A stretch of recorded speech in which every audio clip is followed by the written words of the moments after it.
Hello friends, मैं doctor सुल्तान और आज हम जानने वाले हर्पेज जोस्टर के बारे में।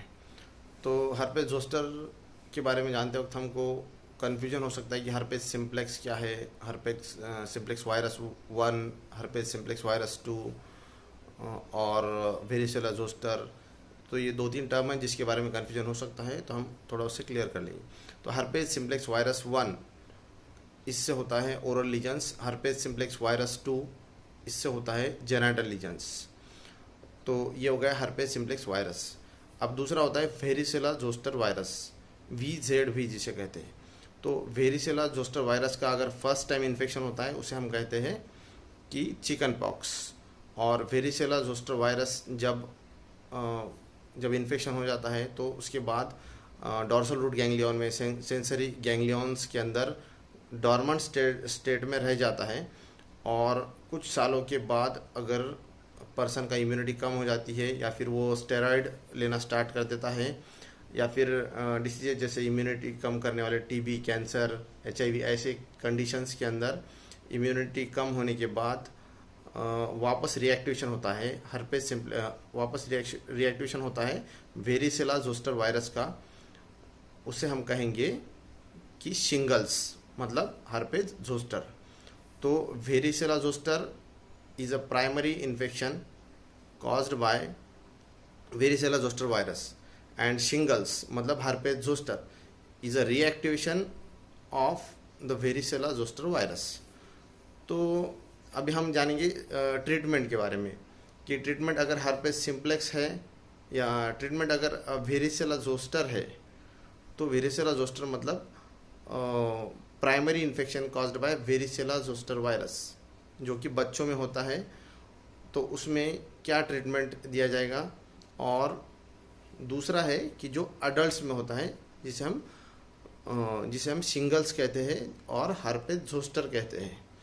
तो याद रहे कि बच्चों में क्या होता है कि वेरिसेला जोस्टर होता है और अडल्ट्स में होता है हर्पेज जोस्टर जिसका दूसरा नाम है शिंगल्स। तो बच्चों में जो होता है उसका ट्रीटमेंट क्या है। बच्चों में वेरिसेला जोस्टर होगा, उसका ट्रीटमेंट है असाइक्लोवीर 400 मिलीग्राम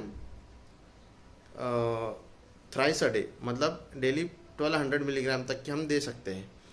और दूसरा अडल्ट में जो हर्पेज जोस्टर होता है उसका ट्रीटमेंट है 800 मिलीग्राम असाइक्लोवीर 5 टाइम्स अ डे, मतलब 4 ग्राम तक के डोज पर डे दिया जाएगा अडल्ट में इन हर्पेज जोस्टर में। और साथ में अडल्ट्स में जब हर्पेज जोस्टर का इन्फेक्शन होता है तो न्यूरोपैथिक पेन होता है। तो न्यूरोपैथिक पेन को कम करने के लिए हम क्या देते हैं, गाबापेंटिन देंगे, प्रीगाबालिन देंगे, दोनों में से कोई भी एक दवाई देंगे।